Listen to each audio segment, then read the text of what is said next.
What year is it?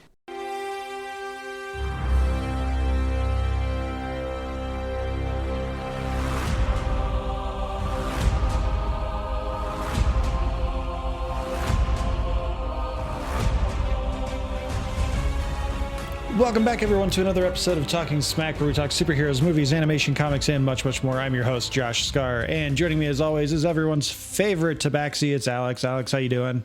I'm doing fantastic. I'm glad that you're back from your trip to Green Bay. You still smell like just Wiener Schnitzel, brats, and beer, and so must have been a great trip. Don't forget the cheese curds. Oh, how can we forget the cheese curds? Yeah, but I do have a qualm to pick with you because I wasn't going up to Green Bay to like console the team because they lost. They won a really good game. They destroyed the Arizona Cardinals. I went up to give Romeo Doubs a big hug because he had a rough week the week prior. And this week he had 2 touchdowns. So I wanted to give him a big hug. In a stadium full of 85,000 people, you just walked her out there and just gave a hug. That's actually romantic. It's actually kind of funny you were like, oh, he's up in Green Bay, blah, blah, blah. If money things had turned out better, I actually would have been in Green Bay for that game. I was planning on going, taking my kids up for their first game. So that's actually pretty funny and apt of you to have made that comparison. But for those of you watching on YouTube, this is something new that's happening because if you're listening on the podcast, we are doing a tier list this week because 2014 was a stacked year for movies, and we made a list of about 46, I think, movies that need to be talked about. But we didn't know how to talk about 46 movies in a 45-minute to an hour-long episode. So we decided we're going to do a tier list and try and make people mad that way. With that, if you're listening on the podcast, we'll do our best to make sure that everything is laid out in a coherent manner. But the best way to actually listen to this episode is probably on YouTube because you'll have the video representation as well. But first and foremost, we got to go hear from Tim, Joey, and Alex from the Video Game Club pod. We'll be right back.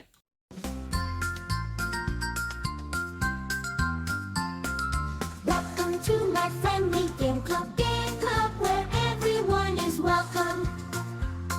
The podcast where we share, we play, we run and sing. Well, we don't run, but we do sing. Hey kids, are you looking for a new favourite fortnightly video game review podcast? Then boy howdy have we got the show for you. We take a different game every 2 weeks and we review them just like a book club.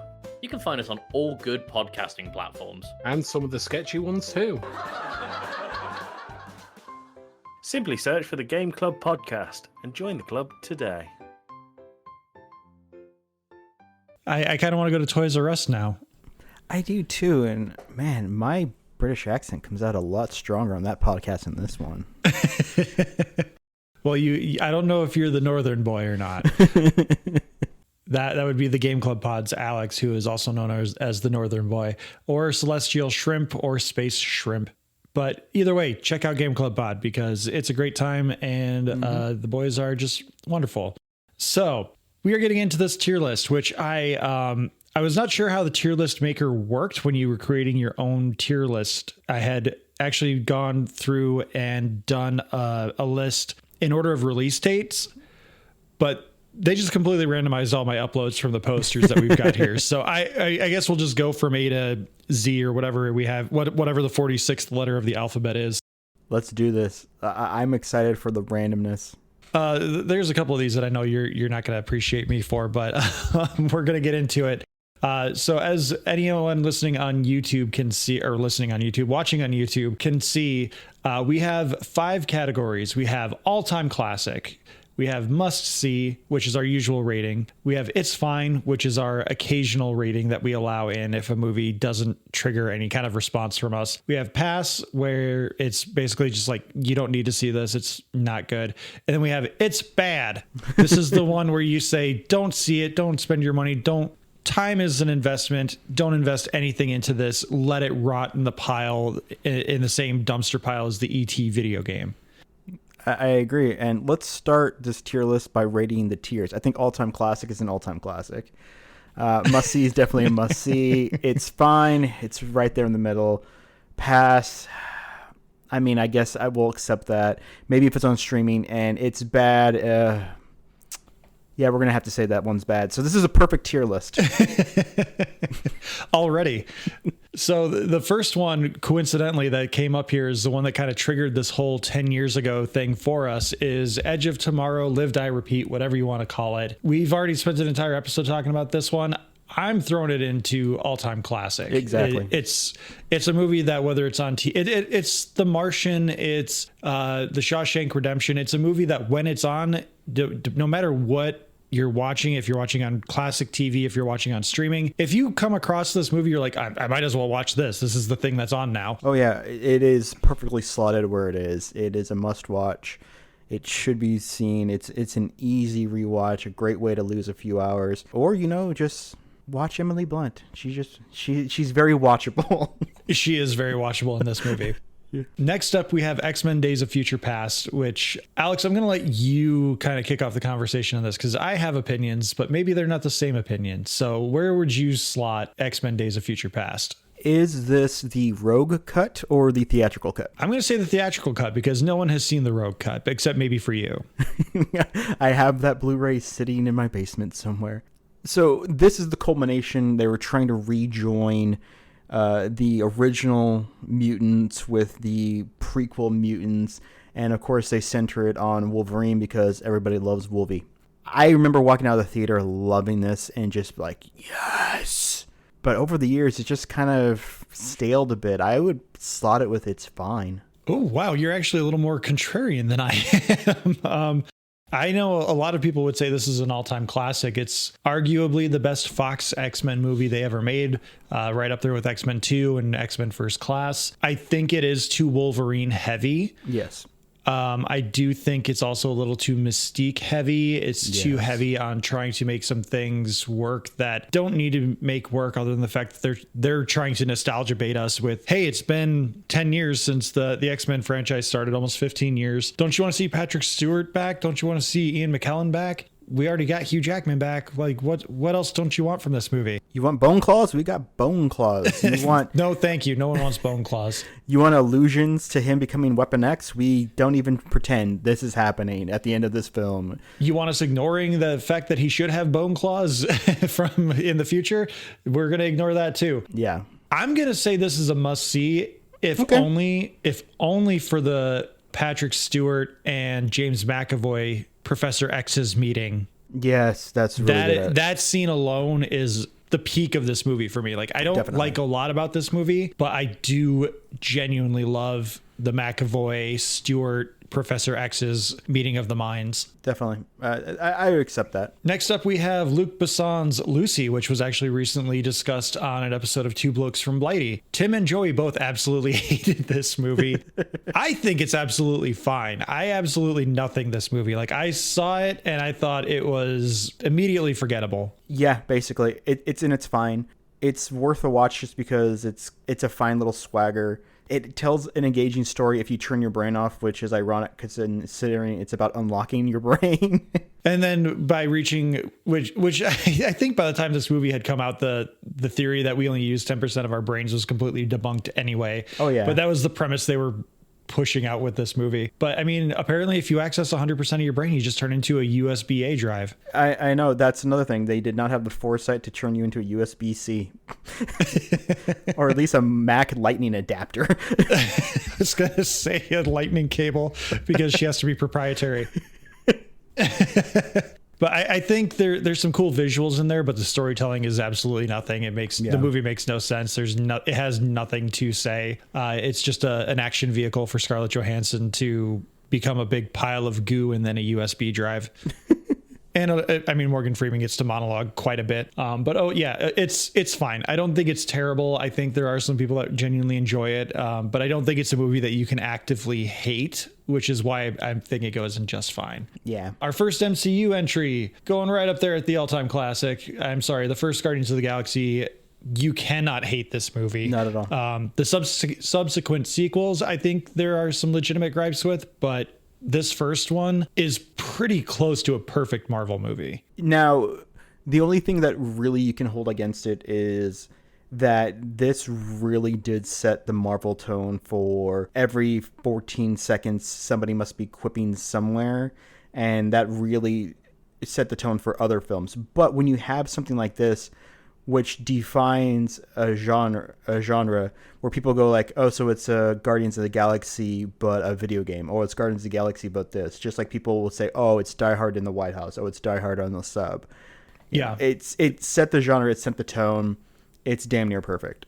And it did kind of ruin needle drops for almost every other movie ever. Yup. Because if you have needle drops in your movie now, it's like, oh, it's Guardians of the Galaxy. Next up is one I'm going to defer to you because I have only seen clips of this. I have not seen Whiplash. Whiplash is an emotional movie. It is a painful movie to watch. It really deserves the accolades and the nominations and awards that it was given.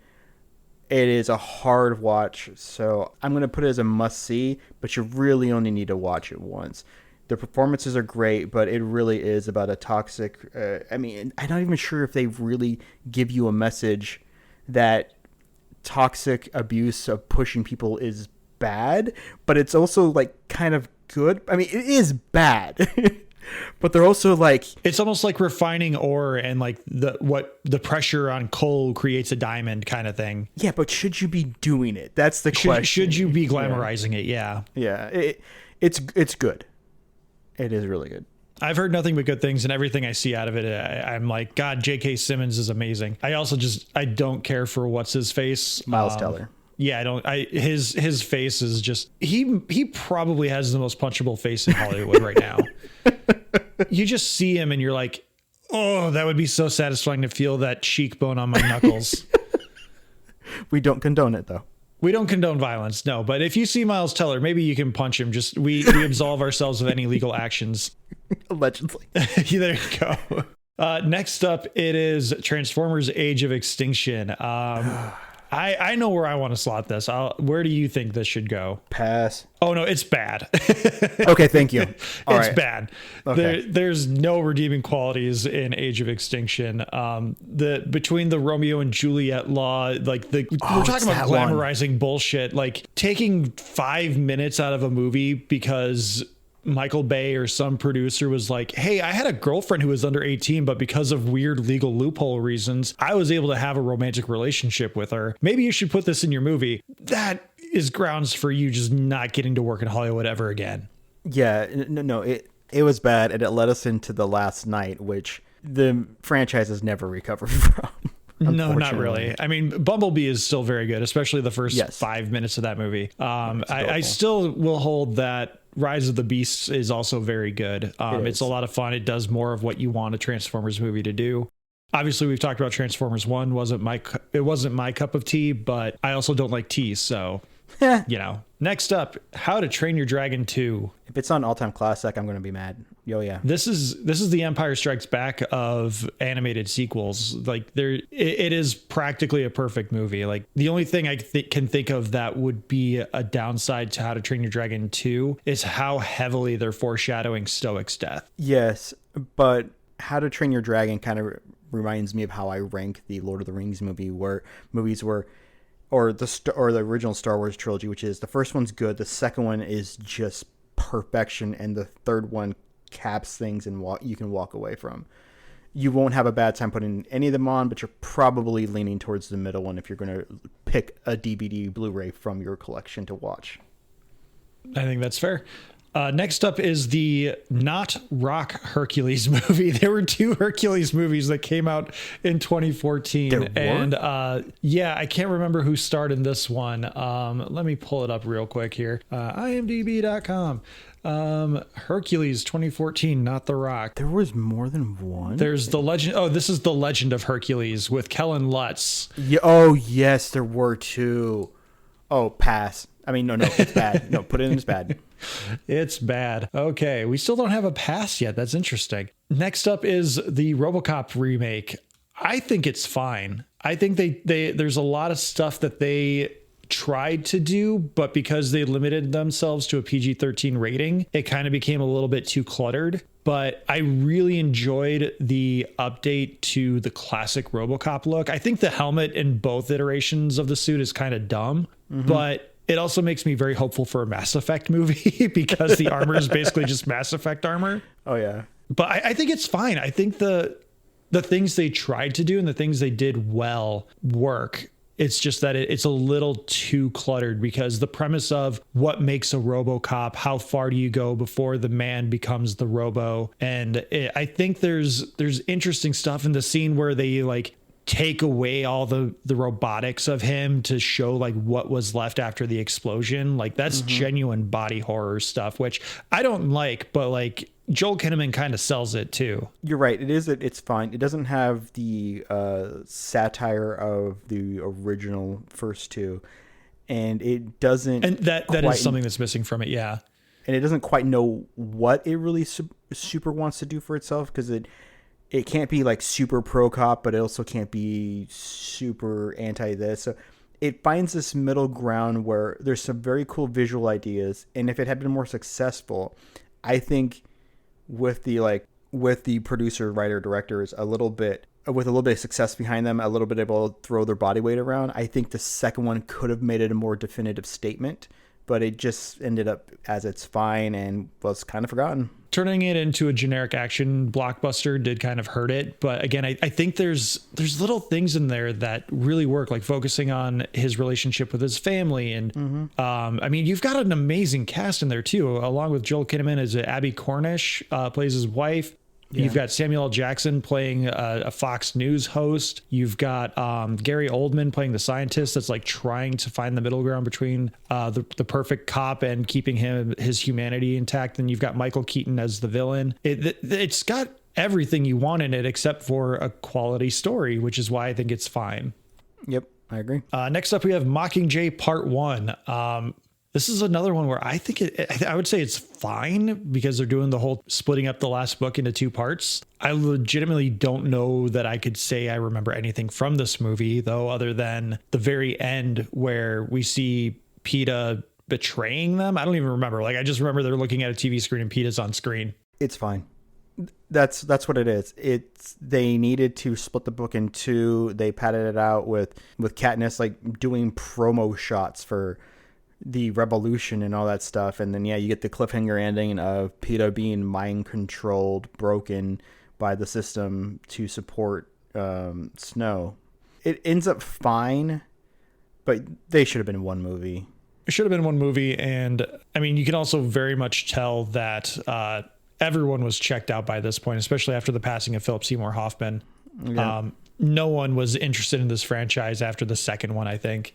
Yep. Which, I mean, there's only 4, so halfway through. Next up is the one that kicked the granddaddy of them all, the one that kicked it off, Godzilla 2014, the cornerstone of the MonsterVerse, Gareth Edwards' Godzilla. I would say this is a must-see. I don't know that it's a classic, just because it is a bit slow and too human-focused, but it's still very good. And I think the thing that really comes away from this movie is the sense of scale with the monsters. Yeah, they told a decent story by focusing it in the U.S., which often has been an issue when you remove it from Japan. They did amazing scale. The new Godzilla design looks fantastic. Godzilla ain't around it much, but that last fight is really well done. The atomic breath finally coming out is like perfect. The color palette is great.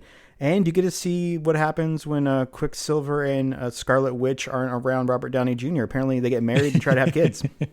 That's the Ultimate Universe, if I remember correctly. Comic book reference for those of you that know. Next up is Dawn of the Planet of the Apes, which is the second Planet of the Apes movie after the Rise of the Planet of the Apes is the first one. So we have Dawn of the Planet of the Apes, or Dot Poda, as the cool kids call it. I have not seen this one. The Planet of the Apes films, besides the like original Charlton Heston one, is a franchise that is still very much in a blind spot for me.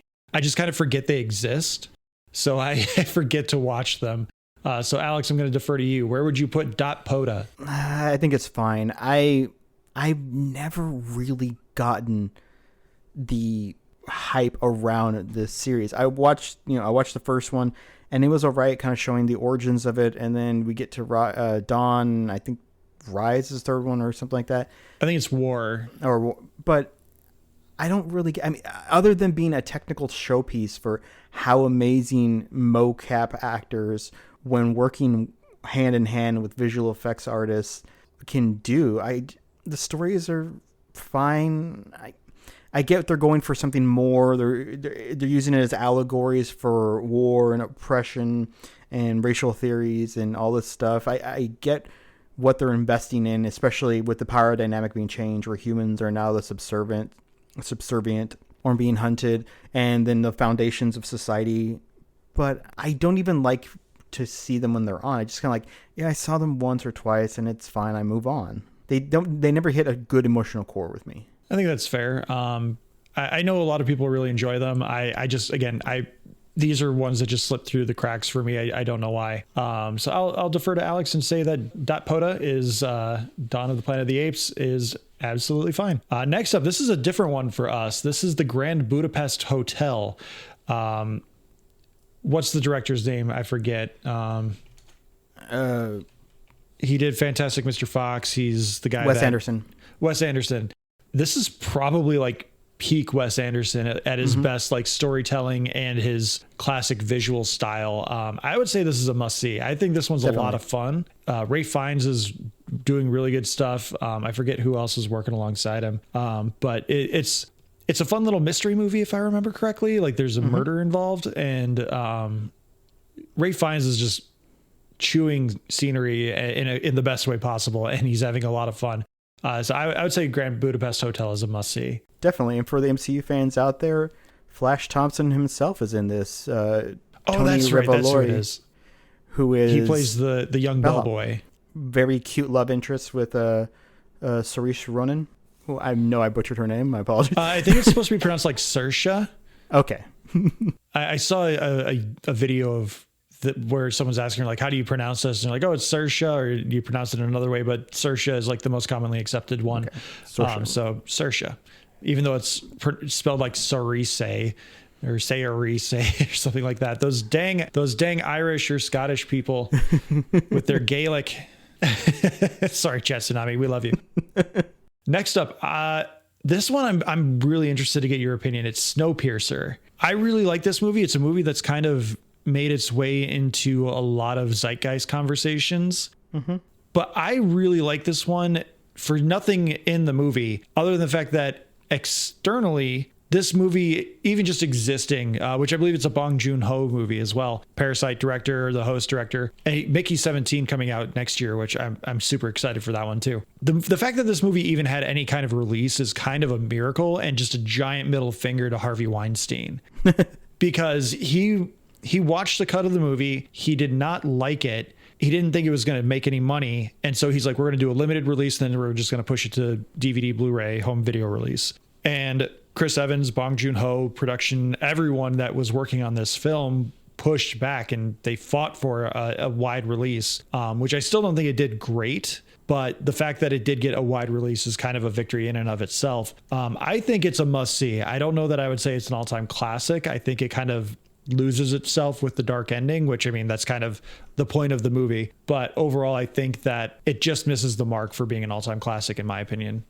Oh, I completely agree. This movie is fun. It is Chris Evans. This is probably the first time, other than Scott Pilgrim versus the World, where I saw kind of a different side to him. He's not being like the Cap heroic. He's being kind of this gritty, burned out guy who ends up with these obligations to pursue this mystery as they go to the front of the train. It is, I wouldn't say it's an all-time classic, but it is definitely a must-see. It is such a dark film when you start looking into some of the lore that they hint at, or you start looking at some of the background details. Oh, it's a film. No, that's the middle. It's fine. It's a very good movie, and again, you would expect nothing less from Bong Joon-ho. Next up, another Chris Evans classic, which I'm just putting it in all-time classic. It's Captain America and the Winter Soldier. Yep. This is the one that 2014 was a great year for Marvel between the Winter Soldier and Guardians of the Galaxy. Like, those are two movies that I think they were banking on the Winter Soldier being good because it was based off of the Ed Brubaker comic, and everyone just kind of praised it anyway, and they turned it into a political thriller. The only negative I have against the Winter Winter Soldier is the very heavy Photoshop on Scarlett Johansson and her Black Widow pose on the poster. Like, why is she doing a weird little dance? That's just strange. There's nothing wrong with this film. It's a good film. The only thing is, this was post John Wick, universe. Some of the fights between him and Bucky were a little cut to hell, especially when you see the behind the scenes footage of the one takes that them setting up the camera work of them practicing and how much they did all that choreography in one take. That's really the only downside. But that was what Marvel had settled into in a lot of films at that time. The camera must be vibrating at all times while people are fighting, and it still has a lot of the Jason Bourne in it. Yeah, it's a damn good movie. Yeah, no complaints, no notes. All-time classic. Next up, we have Maleficent. Disney. This one kind of is what kicked off Disney's live-action reinterpretations. This was one where they actually took a swing and decided to do a Wicked as well, where it's like, oh, well, maybe the villain's just misunderstood. I'm going to defer to you and see where I land as far as where it ranks. I remember visually being very much in awe of this movie. It did have a little bit of an Avatar style to it where just like the visuals, the special effects were very good, but there was nothing to this movie in terms of substance or quality. It was just a vanity project for Angelina Jolie and Carlto, what the heck's his last name? District 9 guy, Shipley, Carlto Shipley, something like that. Him as King Stefan. I know that's the point, is you want to hate him, but dear Lord, do I hate that guy for that role. Like, he is grating, not just like in a way of like, he's a good villain. It's just like, oh my God, shut the hell up, man. Charlotte Copley. Sure, I flipped it. Charlotte, Yeah. I called him Carlto. Charlotte Copley, yeah. Yeah, pass. I hated the idea of this. And that the end did not turn out the fact that she is actually secretly evil the whole time. That would have been just a great, wonderful reveal of like, aha, I convinced and tricked you all and manipulated you all. And then they gave it a sequel, even more down the line of, no. Maleficent turns into a dragon at the end of the damn thing. That she turns her pet into a dragon pisses me off. No. Pass. Do not watch this. Go watch Sleeping Beauty like 12 more times. It's a great little movie. It's like 72 minutes. I think Pass is good because I don't think it's bad. I do think everything else surrounding the movie is kind of bad. I will give a little bit of praise to the movie because where they recreate Aurora's curse scene from the beginning of Sleeping Beauty, where Maleficent shows up and well, I think that scene is done really well, other than the fact that the three good fairies are played up to be just completely buffoonish and stupid. I think that scene is the highlight of the movie, which again is 2-3 minutes. So for a 2-hour plus movie, it's not worth it. So pass. Yep. Oh, geez, this one. Amazing Spider-Man 2. I'm kind of torn on between it's fine and pass. It's obviously doing too much. But it's something that I feel like you kind of need to see, especially as they're integrating a lot of this stuff into the MCU. Mm-hmm. So I wouldn't say it's a must-see. I would say it's maybe fine, but they're obviously doing too much trying to build towards their extended Spider-Man universe and a Sinister Six movie. I don't know if I would say it's fine or pass. I feel like pass is too harsh. It's fine. Jamie Foxx is doing too much with too little. Andrew Garfield, Emma Stone, yes, they were in a relationship, so they have great chemistry, but you don't need to let them just kind of riff their lines the entire time. You can tell this movie was executive metal to hell. Mm-hmm. I mean, people who had entire roles were cut out of the film entirely. People who Shailene Woodley as MJ was supposed to be in there, and they just completely cut that storyline. They were gonna expand on Peter's parents being spies and his dad potentially not being dead, and they cut that too. There's too much happening here. Like Peter's parents being spies or like deeply embedded in some kind of corporate espionage with Oscorp, just it makes no sense, and it doesn't tie into anything of substance other than it gives Peter reasons to not want to share his blood with Harry, other than obvious reasons of you have radioactive blood. You probably shouldn't be doing transfusions with anyone. Yeah, especially if you have read the Sex Lives of Superheroes books that's coming out in a few weeks. Yeah, we have a great interview coming up in November with that one. So definitely add that to your pre-order list, because that will answer your Spider-Man questions as to whether or not you should get a transfusion or potentially have relations with Spider-Man. This next one I have a lot of affection for, not just because it's Kristen Bell, but because of the story behind it, not just the movie, but the fact that it was a crowdsourced movie that was produced. It's the Veronica Mars film, which caps off the Veronica Mars series, kind of fills in some plot holes. I have very fond memories of this one because Veronica Mars was a fantastic show. I remember introducing Ricky to it, and when the Veronica Mars movie came out, she was very excited to see that because we had almost quite literally just finished filming or watching it, and then I was like, oh, by the way, there's a movie coming out, and she's like, oh my god. I think it's fine. I don't think it does anything spectacularly well. It's a very niche movie because, again, it's essentially capping off a series almost 10, probably like 8 or 9 years later after the series was canceled. But it's a good detective story. Kristen Bell is very good in it. I think it's fine. It's fine. To me, it would be a pass because eventually we got season 4, which I hated. But oh, that's right, they did do a season 4. But in terms of the film itself, it's fine. It's a nostalgic little rewatch. Yeah. This is the paranormal movie, The Broken Ones or something like that. The Cursed Ones. The Cursed Ones. I'm gonna say pass because I don't watch scary movies. But Alex, I'll defer to you. No, you were right. Paranormal Activity, like the Cursed Ones. It was not good. They've tried to do the Marked Ones. They tried to do a spinoff that was more focused on the Hispanic community because turns out a huge watcher of horror movies is a Hispanic community. So they kind of tried to do this side story and it didn't work. So much so that they have basically returned to the main for the next like 2 or 3 films, even the one that came out like a year and a half ago. They basically returned to the main storyline. The main attempt didn't work. Okay, Alex, gonna defer to you with this one too because I'm gonna say this one's bad, but I'll kind of defer to you because maybe you've watched this through different lenses. But A Million Ways to Die in the West, Seth MacFarlane's attempt at getting a movie made with all of his best buddies and throwing in some fun references while also making just a very unfunny Western movie. It's bad. I was in the theaters and with a bunch of my friends and my spouse, and about midway through the movie I started apologizing to them for dragging them to this because we all liked Ted.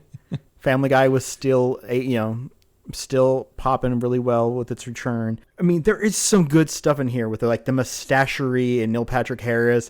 You have Liam Neeson being an Irish cowboy, bad guy. But the jokes just drag and that's around the time where the Family Guy stuff started really becoming unfunny because they tried to do the thing where it goes beyond being funny because the joke is going on so long that you try to bring it back. Yeah. And none of that works. I do think there are some fun skits and there's some fun dialogue. Like you said, Neil Patrick Harris, I think is a highlight in this movie. Some of the Easter eggs and cameos are always fun. Oh yeah, Doc Brown. I think the biggest flaw of this movie is that Seth MacFarlane's character is essentially just an avatar for modern day. Yeah, and the reason Blazing Saddles works is because everyone is just of the era, whereas Seth MacFarlane is constantly like, oh man, if only we had penicillin or we had some kind of thing that's similar to penicillin. Everyone's like, what's penicillin? It's like, oh, I don't know. It sounds like a great word though, doesn't it? But ideally it would do this, and it doesn't work in the sense that he's just supposed to be of the era, but he's making fun of the era with modern context, and it's hanging too many hats on the lantern. Yep, I agree. Next up, we have The Rock's Hercules. I'm gonna say it's bad, if only for the wig. It's bad. The only thing I will defend is there's one great shot in the film in which basically it's a deconstruction of the Hercules myth that turns out that Hercules, he's a strong guy, but he has like a group of people around him who like help him with all of these tasks that he has done, and some of them are just are blobacious and stuff. But there is one really cool shot in this film where it shows a not a minotaur, the horse people, Centaur. Yeah, a centaur come over the cliffside, and as it's charging down the hill, the light is hitting it differently, and you realize it's a guy on horseback. But because of the perspective, it was a horse person, and that's a really clever, pretty shot. Other than that, the movie sucks. A movie that doesn't suck is the Lego Movie. That's going up in Yes. the all-time classics. Right where it should be. Yeah, it's a great movie. Kind of what brought Lord and Miller to the forefront for most general audiences. Gave them the avenue to create Into the Spider-Verse. The animation style alone is noteworthy because it looks like stop motion without it being too janky. They did a great job with it. Plus the jokes. I do think the human stuff is unnecessary, but it does add a nice little punchline to the moral of the story. Yeah, the big reveal at the end I didn't need, but it also worked. And somehow they made it. They came out of the box and hit it perfect the first shot. All right. Muppets Most Wanted. I'm going to say pass. I think other than the memes that the movie created, I don't know that there's anything truly noteworthy about this. And I love the Muppets. I love the Jason Segel Muppet movie. And I think that's part of where this movie falls flat for me is the fact that instead of continuing what Jason Segel did, and I think he was making... I don't even remember now. I think it was I Love You Man or something.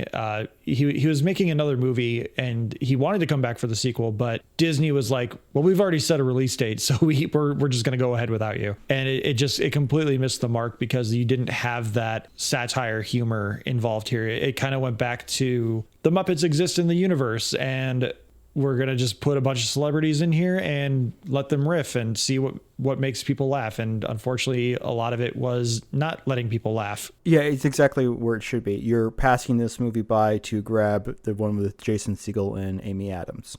Okay, let's get some more teen dystopia in here. And The Maze Runner, I think it's fine. Yep. No, it's a teen dystopia movie. Nothing really to write home about. Dylan O'Brien does a pretty good job, but it's the first installment in a long series of movies that gets derailed because Dylan O'Brien, I think he broke his leg or his arm during production in one of the movies. And so the franchise that was supposed to run for like 6 years ended up running for 10 because of how long he had to rehab. Yeah, I think it was the second film. They were doing a stunt, and I believe he got run over during the stunt. There's an article recently. I didn't read it. I just saw the headline where he said, like, the production felt unsafe, but they encouraged me to keep going. I was like, oh, okay. So there was some crap in there that derailed his career for quite a few years. But the Maze Runner series, they're all fine. They're also runs that also ran. Scorch Trials? Something like that. But there's also the Shailene Woodley series that they also were trying Divergent. to do. Yeah, Divergent, Insurgent, Malevolent, Magnificent. Allegiant, I think, is the other one. Yeah. Why do I know that? I don't know why I know that. Yeah. I legitimately don't know how I know that. Maybe it's because it's an airline and I was just like, free promotion for the airline. Not a sponsor, but it should be. Of the Divergent series? No, we need free airfare. I think Spirit Airline does that, but I don't know if I would take there. No. This is one I've not seen. This is another, this is kind of more in the post-Taken era of action movies where like aging high profile actors like Liam Neeson and Taken started getting their own action franchises, which I mean, Denzel had been doing this for years anyway, even before he was quote unquote aged with like Man on Fire and a few, I forget the other one, their Time something. Yeah. But the Equalizer kind of follows suit in the more of the Taken style. I've heard pretty good things. I would say it probably falls into it's fine just because it doesn't seem to stay in the zeitgeist too often. It's more kind of a meme at this point because he's gotten 3 movies out of this. I love watching Denzel kick ass in these films. I'm perfectly acceptable with it's fine. And let him make an Equalizer every like 3 to 4 years because that's the thing is it scratches that itch really well of, you know, the old man who just beats the shit out of some jerks for an hour and a half. The stories they're there. I don't know if I could tell you anything that happened between the first and second one and any differences. I think the third one starts off with, of course, he's retired and has to come out for one last job. But they're fun. They're good. You do get to see David Harbour. Okay. I'm not a fan of Stranger Things, so like, okay. Like, I know he's kind of, I know he's a good dude because he's the guy that like had the same reaction that everyone had when Winona Ryder said she wasn't pretty in the 80s. And he's just like, excuse you? Like, I know you're you, but you don't get to say that you weren't pretty in the 80s. Oh, yeah. Passing again to you, Alex, on this one because I don't watch scary movies. Annabelle. You slot Annabelle right in the pass. There is no reason a doll should have a film. Dear Lord. Have you seen what the actual Annabelle doll looks like? Yes, it's a Raggedy Ann doll. Yeah, it's a Raggedy Ann, yeah. And they're like, oh no, let's make this creepy porcelain doll that's clearly evil and not Raggedy Ann. Yes, that is my problem. That is the problem that pisses me off so much. It's like, what made Chucky work? The fact that he looked like a My Buddy. What makes this work? No one wants that doll. Why would you do anything with it? Yeah. Now, if we were talking about Annabelle Creation, which is a prequel that came out after this one, that was directed by David F. Sandberg, that's a good movie. This is, they literally had a meme of everyone going, that doll's really creepy. Let's film something around it. No, it doesn't work. And how this film made almost $270 million at the box office, I don't get. People like being scared by stupid shit. It's the strength of the Conjuring universe. Speaking of the quantum universe of stupid shit, Dracula Untold, the universe's never-ending quest to try and create a connected universe of the Universal monsters. This one's starring Gaston. I'm forgetting his name. Luke Evans. No, Luke Evans. Yeah, it's Luke Evans. Yeah, Luke Evans as the aforementioned Dracula, trying to turn him into like an action anti-hero. I do think this one kind of gets a little bit too much hate. I think it's fine. Where I think a lot of people kind of give this one a harder time is because it does do the build the universe thing. It has a post-credit scene where I believe it's Charles Dance. He says like the game is afoot or something like that, where he's either an ageless Van Helsing or a Van Helsing like ancestor or something. But they sequel bait it, and no one had any interest in this movie. I genuinely think it's fine, but I would also say it's a pass. Like I don't think even in the $5 bin, most people would probably just shove it to the side and look for something else. It is perfectly acceptable film. It tried to do something a little bit different, but I think they oversold themselves. I really only enjoyed this for Charles Dance's 48 seconds of screen time, chewing it up at the beginning and then right at the end. And it's hard for me to hate anything that Dominic Cooper's in, better known as Howard Stark. Howard Stark from the first Avenger. We'll move it up to it's fine. Yeah, I think like I said, I do think it's a movie that most people are going to look at and just be like, meh. But if you watched it, I do think you'd be like, it was okay. It was worth my time. This next one, Annie, the Jamie Foxx Annie. I think that's fine. It's hard to say Annie is bad in any iteration. No, it was very cute. I did not expect it to be as cute as it was. Is it going to replace any of the other 17 versions in my head? No. Is it going to replace the Broadway revival? No. I mean, I think Broadway is currently reviving it again somewhere. It's fine. It's cute. Next up, I'm going to say this one's a pass just because I hate body horror. I have never seen this movie, but I have still seen way more of this movie than I care to see. Tusk. I don't want anything to do with this movie. I'm going to say it's a pass. You can move. You think it's bad? I hated it. This is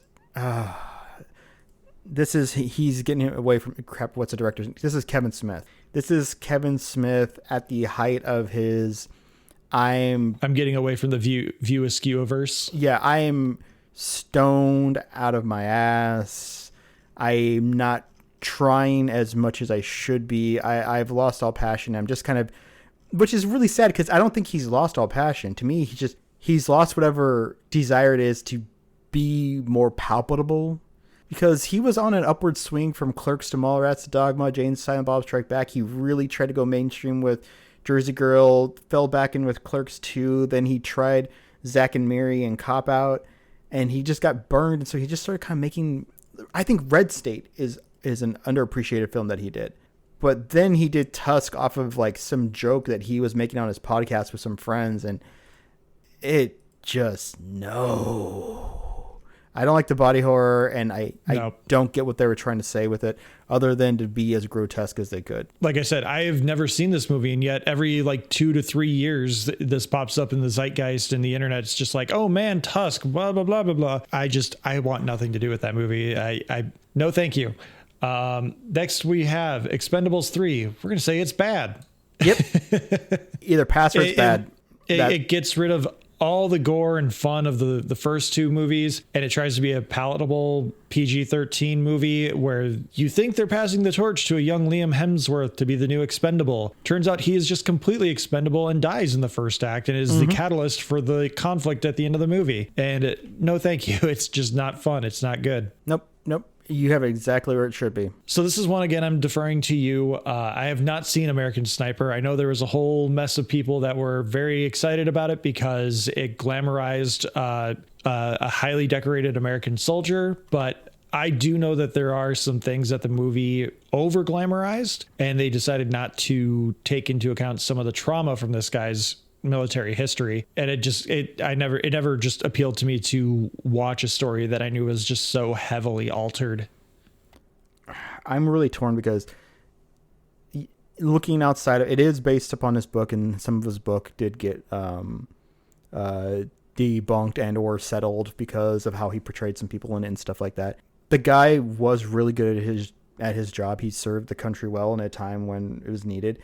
He had a lot of trauma, and I don't think the movie necessarily backs away from that. If I remember correctly, there's like a scene or two where he's just in a quiet room and all he hears is gunfire and screaming in pain of, his fellow soldiers and stuff. And they touch pretty heavily on his PTSD stuff. And it is really tragic, the ending of it, that when he's trying to help other veterans. To me, I think it's fine, because I don't think you need to see it as a must-see just because what it's trying to say. But I also don't know if I can recommend it and watch it. Sure. It's kind of like Spec Ops: The Line. It's not a movie that... Yeah. It's not something that you can say like, oh, you need to see this. You need to experience this. But it's something that when you see it or you experience it, it's something that sticks with you. Yeah, it stuck with me. It's not Saving Private Ryan. Saving Private Ryan, either all-time classic, must-see. We can argue about that.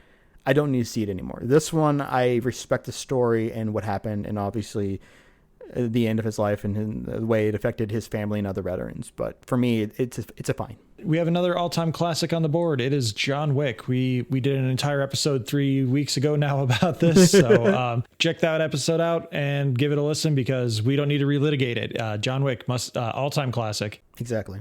This one I think is going to be a good discussion. Big Hero 6. I was thinking about this one earlier today because I don't know that I would classify it as a Disney classic. It doesn't necessarily have that Disney feel to it. It does have the Disney look because a lot of the characters have that Disney post-Rapunzel Tangled look to them. And there's also the what's his face that became problematic as one of the guys.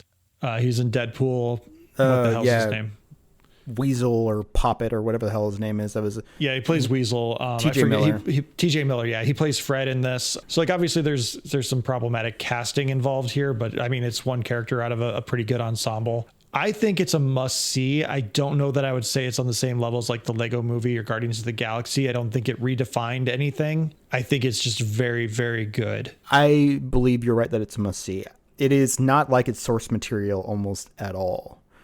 No, it absolutely ditches the source material. No, it was billed as the first MCU animated movie, which is kind of funny because because it's based on the comics, but it's not really shepherded by the MCU people. Mm-hmm. Oh man, what if we get Big Hero 6 and Secret Wars? That would be amazing. Live action Baymax? Yes. oh, and they better release a live action like animatronic. I would hug that thing all day. Doesn't it look like you want to be squished? You want to be hugged by Baymax.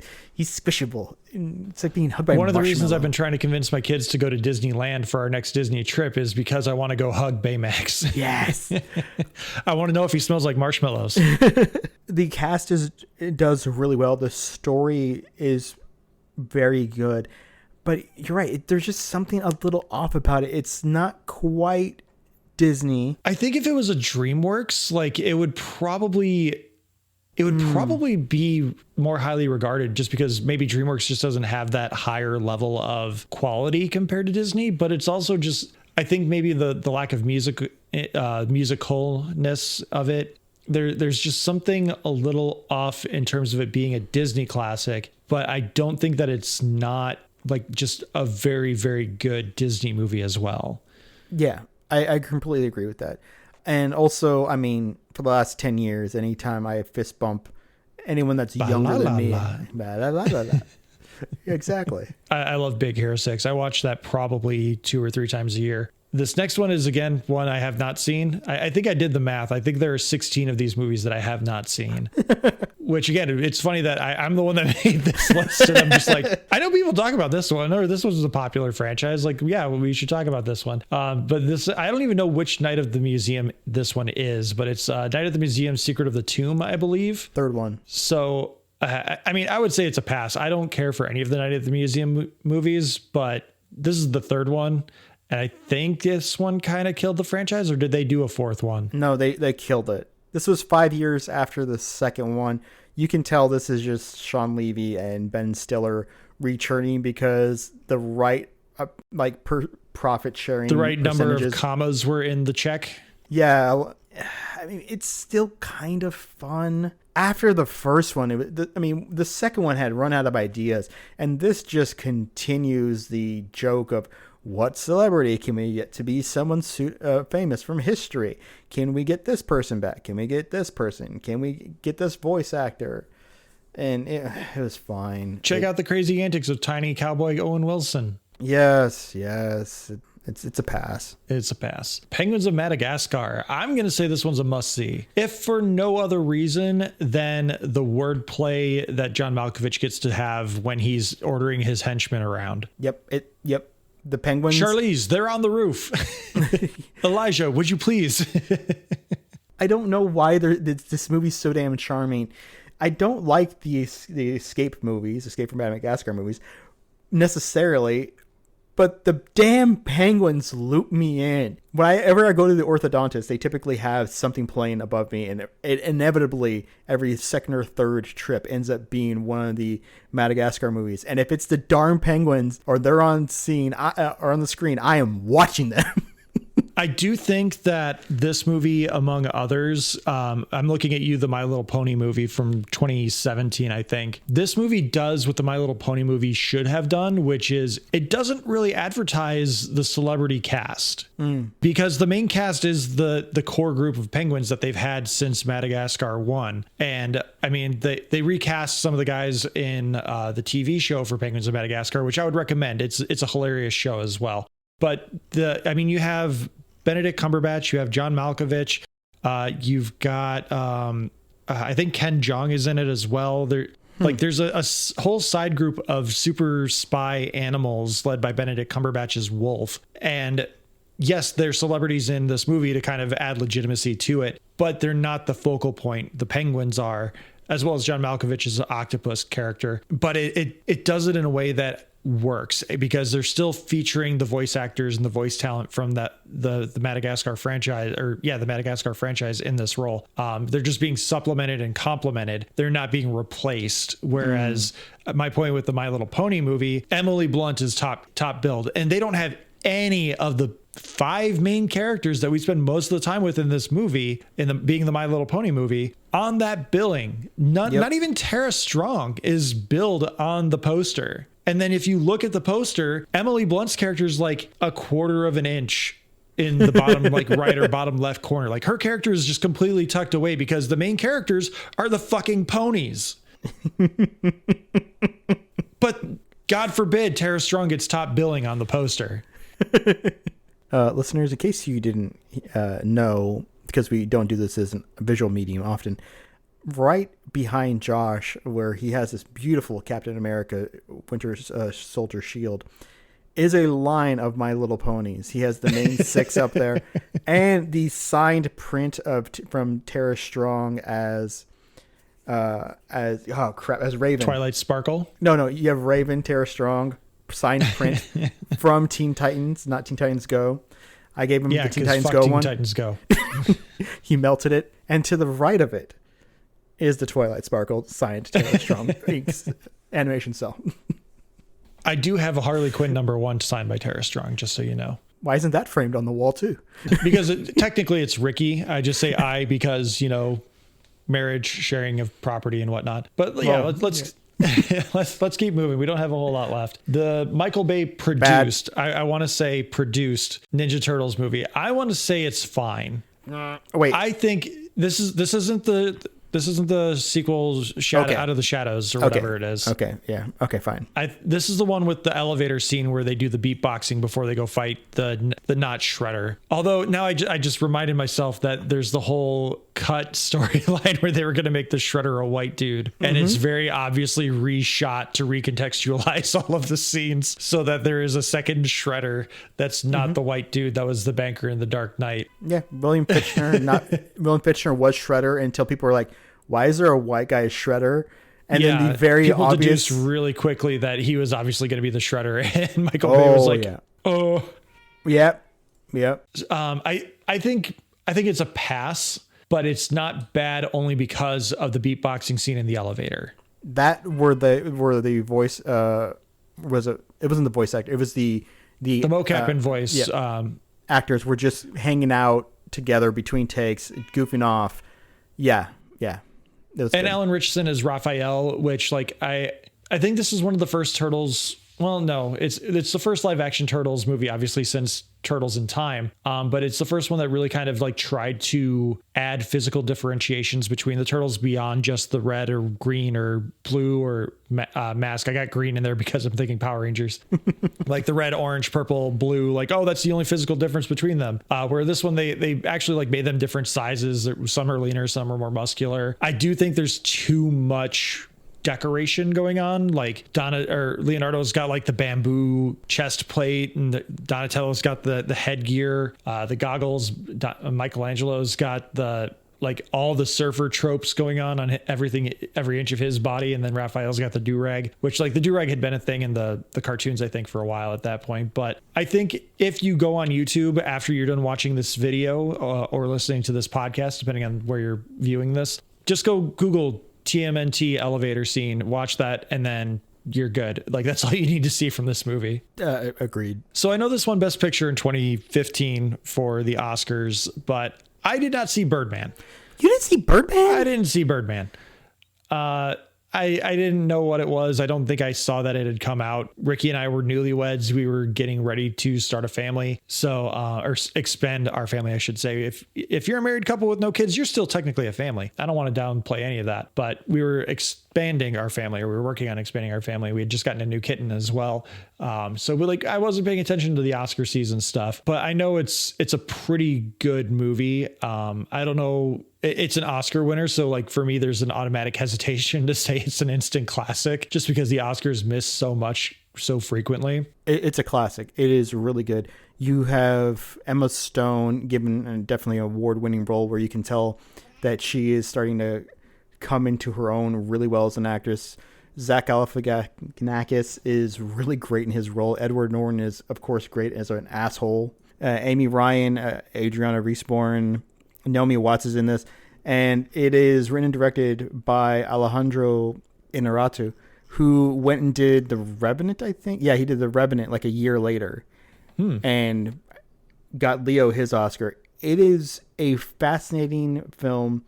There is a gimmick involved. The gimmick rides really hard in that it's a one shot, right? The film appears to be a one shot. It's not a one shot, but they do a good job of making you think it is. And it really is a fascinating deconstruction of this down on his luck actor trying to earn a comeback. I do find it kind of funny that this movie also kind of reignited Michael Keaton's career, which also then reignited the nostalgia baiting of casting older actors to come back for their roles. Yeah. So, no, it's definitely worth a watch or two. There's some depth, and the ending is quite fascinating to talk about. This one's just bad. It's Dumb and Dumber 2. Not even going to waste time talking about it. Dumb and Dumber 2, bad. Box Trolls. I'm going to say it's a must-see. I don't know that I would say it's a classic. I think it's charming. It's whimsical. Obviously, it's stop motion, so there's a lot of really cool stuff involved with just the production process. But I think that maybe it's a little too Coraline. Like it goes a little too far into the grotesqueness of things. Yeah. So I think it kind of makes it a little inaccessible to kids who might be a little more squeamish or people who just don't like gross things. Yeah, but it is from Leica, who did Coraline, Paranorma, Kobo and the Two Strings, Missing Link. And it is a charming film. And I like that they have this company that does stop motion, that other than the Wallet and Gromit people who are willing to invest in it and do their best to tell mature stories with this animation style. They only put something out like every 3 to 4 years, but it's always well worth a watch. You can't knock them for their production process because they want to make sure it's done well. Next up, I'm going to say it's bad because I haven't even seen it and I forget that it exists. Sin City, A Dame to Kill For. You're correct. It is just bad. I forget that it exists. I forget that they actually did it. They tried to do a sequel years later, and Robert Rodriguez and Frank Miller, whatever touch they had with that first one, is completely lost in this follow-up 9 years later. Maybe the only reason to watch it is... Nope, no reason to watch it. Yeah, I think the only thing that makes it interesting is the production hell that it went through. And you have to watch it. Or I shouldn't say you have to, but if you watch it, it's to watch the very clear... Like I said, I haven't seen it, but from what I have heard, it's one of those movies where there was no real faith in the first movie, so they just kind of had creative control. They just did whatever the hell they wanted to do, and they got away with it. And then the sequel was successful, and then the studio was like, oh, well, we need to make sure our input is in there too, so we can take credit for this too. And then it just became just a mess of a nothing movie. Yeah, that's all it is. It's a nothing movie. No one who came back for it. I mean, everyone basically came back for it, but nobody really cared. So if I told you there's a movie out there with, I believe it's Jeff Bridges, maybe it's Harrison Ford. I literally cannot tell from the poster. It could be either one of them. But either Jeff Bridges or Harrison Ford with Meryl Streep and a young Brenton Thwaites as the starring role. That sounds like a pretty good cast, yeah? Yeah. Yeah. The Giver is absolutely nothing of a movie. It's based off an American classic, based off a classic novel. And there's nothing to this movie that I remember anything about. As someone who didn't read the book because I didn't have to in high school, I don't remember a damn thing about this movie. I remember sitting in the theaters watching it with my mother-in-law and my wife and being like, why the hell is this a classic? Why is this essential reading for anyone? This to me is like what they did with Bridge to Terabithia. Somehow you have a young adult's novel that is poignant, that tells a story that has depth, and somehow somebody gets their hands on it, and through years of meddling we end up with a nothing film with nothing to say that is overwrought and just bad. So Ben Affleck has had a great run over the last 10 years of marriages, including in the film Gone Girl. With Gone Girl, this is one that I have not seen. I don't even know where I would put this one because I feel like it runs the gamut of anyone thinking that it's good to fine to bad, or not, like a nothing burger. So where would you say Gone Girl goes, Alex? I really like the music. It's another Trent Reznor, Atticus Ross score. Like, they've been on fire since doing The Social Network. The story is interesting. Yeah, it's based off the book. I don't know, man. Like, I watched this, and you know when you watch a misery porn movie where there's just no one to root for? Ben Affleck's not a guy to root for.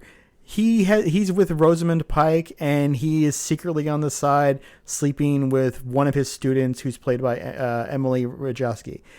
You have Neil Patrick Harris as a semi-sympathetic role, but spoiler alert, there's not much for him to do at the end of the movie.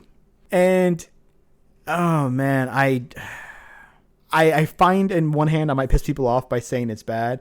On the other hand, I'm probably pissing off people by saying it's a must see. So I'm going to cheat and just say it's fine.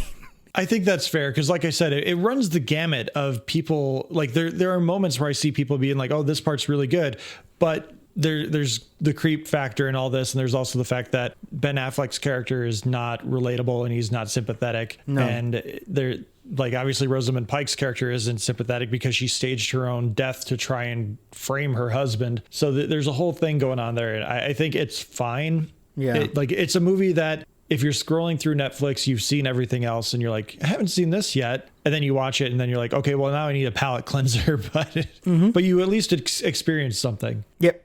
And then you switch to box trolls. So this is one of my favorite experience stories is if you go back and listen to one of our What You Doing episodes, I was talking about the Miraculous Ladybug and Cat Noir movie that came to Netflix last summer. And that movie out of nowhere is a musical, like a full-fledged musical where within the first 4 minutes of the movie, a character walks out the door and just starts singing a song. And it's a whole musical number. And I was just like, oh, this was not advertised as a musical. I was not mentally prepared for this. Becky felt the same way about Into the Woods. She had seen some of the promotional materials. She didn't know it was based off a Broadway show. And so she goes in to see Into the Woods, saw it was found out it was a musical almost right away. And she walked right out. So I think it's fine. I think it's a fair attempt at translating a Broadway musical back when we were trying to create the holiday musical Lightning in a Bottle that kind of, I think The Greatest Showman came out in 2016, didn't it? It was 2016 or 2017. Came out after this. Yeah. 2017. Okay. So I think The Greatest Showman kind of found the weird capitalization opportunities for musicals in the holiday season. Into the Woods just it missed the mark for a number of reasons. I think mostly because everything about that movie screams no one is there to act, no one is there to do anything but sing into a microphone, and the fact that they have to act on top of it was like the straw that broke the camel's back. Like no one seems like they're having any fun with this. Plus there's the additional problem of James Corden being involved. So the most fun I had in this film was when Chris Pine and Billy Magnuson are singing Agony over who has it worse as a prince. Throughout I forgot Chris Pine was in this. Yeah, it is. He's Anna Kendrick's Cinderella's Prince Charming. Yes, yeah, and it is so just glorious because you can tell the two of them did have fun on that day because they are just giving it. They're all ripping their shirts open, kicking the water because they're at the river. They're trying to one up each other. Everything other than that, this is the only time I think I've ever been mad at Emily Blunt because we're supposed to feel sympathetic for her as the baker's wife when she cheats on him and then it magically ends up from 0 to 9 months pregnant because it's a magical spell. And I am just so mad. I'm like, no, you're a cheater. You knew he's with somebody else. He's not a good guy. Why are you sleeping with the prince? What is wrong with you? And I get that you're married to James Corden, but get a divorce. He's a baker. Shove him into the oven. Yeah, I mean, she could have just killed him. Like, that would probably be the easier thing. Like, you all knew him. He's a big fat dude that's a klutz. Like, come on. Exactly. I mean, it's just, and especially that would have been in the spirit of this film. Just shove him in there, move on with your life. He already effed up by stealing from the witch, who is obviously a witch who lives next door. You remember more about this movie than I do. I was so mad in that theater. I think it's fine. Well, no, let's move this down to a pass, I think, actually. No, it's fine because of Agony. It's fine because of Agony. Yeah, Chris Pine does make it fine. It's fine for Chris Pine's performance. And I mean, Anna Kendrick, you can't not support her in any way. Exactly. Next up, we have Interstellar. I am not giving my opinion on this because I don't need Christopher Nolan fanboys hunting me down and doxing me. I'm going to say it's a must-see only for the visuals. I think all the human elements are kind of dull and uninspired. I like the math behind it. I like the Matt Damon surprise cameo and the aftermath from that. Going into the black hole, love conquers all storyline is kind of even for me, but I like the science behind it, and I think that's probably the reason I would say it's a must see. And plus the weird monolith robot, like that's really cool. My lawyer has informed me that I agree with Josh. So we got 2 left. Alex, do you want to let's do Selma first. Okay. I think Selma for the historical significance is a must see. I would probably agree with you on where Selma needs to be. My problems with this film are not necessarily a result of the script so much as a result of real life. Because of rights litigations, apparently Martin Luther King Jr.'s speeches are trademarked and owned by his family. I didn't know you could do that. Apparently you can. Interesting. And so the reason why he doesn't do I Have a Dream is because those rights are actually with a different movie studio because his family was working with them on their own movie. Huh. And even his speeches in there were heavily written by the writer-director because she couldn't use them. So that is what I find interesting. I find it so fascinating that these are historical figures with Selma and American Sniper, and we get lost.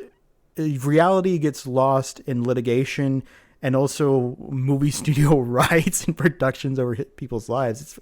It's so weird. I think that it was, for what they had to work with, it was well done. And David Oyelowo, my apologies for David Oyelowo. Oyelowo. I think he does a fantastic job with what was given to him to work with. He took on a role that was very difficult. He did try to provide some humanity in there. He tried to portray not just as, he had a very tough job of, we expect to see Martin Luther King as a larger-than-life perfect figure who gives these impassioned speeches. And they do touch a little bit on some of the other stuff that was going on behind the scenes and some of the struggles he was working through. And I'm okay with where the movie ranks. I'm just so sad that movie rights and speech rights got in the way of something that could have probably been more nuanced while also giving these beautiful speeches. And especially now, I mean, his speeches are perhaps just as prescient now as they were 60 years ago when he was giving them. So one of the things I do want to shout out real quick, just because again, David Oyelowo, it is a weird name to pronounce. He also plays Agent Callus in Star Wars Rebels, which is where I found out about him. And when I found out he portrayed Martin Luther King Jr., I was like, oh, cool. And that's kind of where I came across this. But yeah, I think it's seminal high school movie watching where, a high school social studies class will watch this and get a pretty decent understanding of the Selma to Montgomery Selma to Montgomery March, not watch. I think for the sake of making a movie that will not only make high schoolers happy to have a movie day, but also allow them to gain better context on things, I think it is a must see, because again, I think it can very easily be integrated into a curriculum to help educate people on the importance of the civil rights movement and certain moments within the civil rights movement. So our last one that we have here today, which again, thank you everyone so much for sticking through this. We went through 46 movies through a tier list. We're talking The Hobbit, The Battle of the Five Armies, which, spoiler alert, is going to come back around this December. I kind of don't want to do this one because maybe we tease it for the December episode when we talk about the Hobbits. It's bad. It's bad.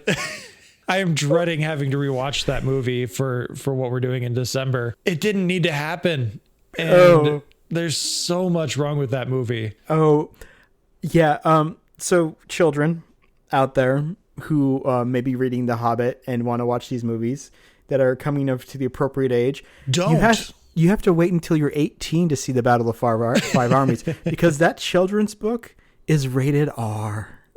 For some goddamn reason. I still don't know why that's rated R. Like, is it because of like the length of the battle at the end of the movie? Like, that was 2 hours in and of itself. But even then, it's still super tame. Like, I don't even remember anything about that besides Legolas Mario jumping on some blocks. So the theatrical cut is PG-13. It's the extended cut, and I believe it is just for continuous violence. It's something like, I guess you can have a 13-year-old see like 85 minutes of straight violence, but once that is stretched out to a full like 210, then it's all. Oh, it's absurd. It's I Poor just Peter Jackson. sorry, my ADHD is kicking in for anyone watching on YouTube. I click in circles, like that's why I was highlighting here. I wasn't doing anything to be like, look at it here. That's just my ADHD kicking in. Yeah, the Hobbit is bad. We'll talk more about it in December, but looking at this list laid out again, we said we had 46 notable movies, and we've got what, 6, 12, 15 movies that are probably must-sees out of 2014, which, I mean, even getting 6 all-time classics out of a year is pretty incredible, especially nowadays. It's one of those things that we might not see again in our lifetime, getting 6 movies like that where you're just like, put it in the Louvre, put it in the Criterion, whatever you want to call it. You can't go wrong with those all-time classics. You can't go wrong with those must-sees. And even It's Fine, it's there for a passive watch. And we even had nice things to say about most of the passes, but It's Bad, stay away. Stay away. If it's 2014 and the movie starts with Herc, just keep going. I'm kind of shocked we only came away with 7 passes. Like I thought we might have more passes, but even the It's Fine movies, like if they're on streaming and you got nothing better to do, like give them a watch. It's 2 hours of your day that you'll at least be entertained and grabbed into a movie. Not like Last Action Hero. You're not literally going to be grabbed into a movie, but you'll be engaged with it. But overall, I think this is a pretty solid determination on the list. Still bizarre that we got 2 Hercules movies. I know, right? In that year. Didn't we get 2 Tarzan movies like just a year or 2 later? Yeah. Well, there's the Legend of Skarsgård Tarzan and Margot Robbie. Yeah, which I think that one I think was at least fine. I've seen parts of that one, I think. The only 2 things I remember about that movie are Skarsgård's 12-pack, because he's absurd abdominal region. Yes. Yeah. He is tall and he is got a long torso and has like 12-pack. And his mating calls to Margot Robbie, apparently how he seduces her is by doing the mating calls of random birds to let her know that he's ready. I just prefer the proper mating call of George of the jungle, George of the jungle, strong as he can be. Mm-hmm. Watch out for that tree. As sung by the presidents of the United States of America. But Alex, please let everyone know where they can find us on the internets, and specifically our Discord. We are tsmackpod@gmail.com. That's how to join the Discord. You can click the link below, where we have conversations about Conversaciones about superheroes, movies, animation, comics, and much, much more. Matt, the star of the show, is the star of our Discord, as you guys may know.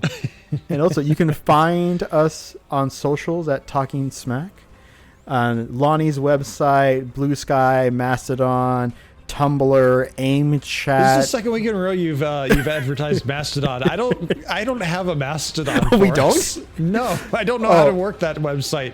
My boomerism is too much. Kick, Twitch, MSN Messenger, ICQ. Don't forget Vine. Yeah, Vine. We have that as well. I think we have an MSN News account. AOL.talkingsmack. Yep. Yep. We have our own AIM chat room. It's right there. No. You can find all that stuff on our link tree, which is in the episode description. But if you have thoughts, questions, concerns, you want to have us cover a topic, or you just want to let us know about your thoughts on anything, don't forget to leave a review. If you're watching this on YouTube, leave a like, leave a comment. Email us at tsmackpod@gmail.com. Thank you to Leo Allen for musical themes, Beppo for our avatars, Retro Studios for our Ricky avatar. Again, like, subscribe, rate, review on your podcatcher of choice. Leave comments if you're on YouTube. Leave a thumbs up. Most importantly, thank you for listening, and take care.